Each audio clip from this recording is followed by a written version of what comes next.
12 inches of clay and straw walls. I think you can see that process going on outside. The interior plasters are American clay plaster. We put mica in it, gives it a little glow, so it's all natural pigments. These floors are maple. And a lot of people ask us about earthquake construction. And what we have in this wall, we've done it with interior shear walls, so we didn't have to have plywood on the exterior wall. And our engineer, who was in Timbuktu when we were designing the house, showed up finally at the end and designed this shear wall for us. So it's two pieces of wood that are cross-braced and tied into the floor with wattle and daub. So pieces of bamboo were put inside, and then a mud clay mixture put on that. And if you've never seen an earth floor, come and walk on this. And this is on quite a thick bed of gravel and pumice, and then it's poured and troweled and finished with layers of beeswax and oil. And it's a pretty durable floor. It's about as hard as, like a pine floor. So you wouldn't drag a piano across it, but you can actually mop it. And what's the composition? It's just the right combination of earth and soil. Enough clay in it and straw as a binder. And then really it's quite soft until the finish is put on, which is, it's actually a product called Lanark. It's a natural oil with beeswax in it. How thick is the floor? There's a rough coat underneath, about that thick, and it does have, everything has radiant floor heating in it. We probably won't use it because of the masonry heater, which I'll explain. And then the final coat's just quite a thin coat, and it gets troweled and then has to be sprayed and troweled several times to work through the cracks, because a little cracking will happen, and then it gets finished. There's a woman in Portland who's designed a system, so just like you can get bagged earth plasters now, you can get a bagged floor. Her company's called Clayland, and it's a great product. You can even put it on a second floor or over a slab. Nice.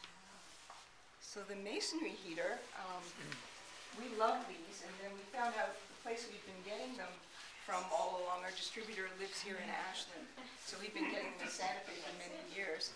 And I can show you, here's the basic principle of how this small unit weighs a couple thousand pounds. And there's three principles at play that help the masons. See, the Europeans had their first energy crisis in about the 13th century. They realized they didn't have enough wood to heat themselves in the way they were heating them.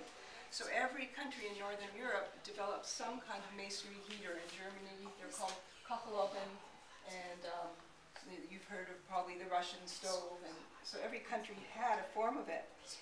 And how it works is you light a very small fire. 25 pounds of wood will heat the house. And light a small fire, it hits a shelf about here and then goes into side chambers. So one principle is full combustion. The second principle is mass, and the third one is surface area.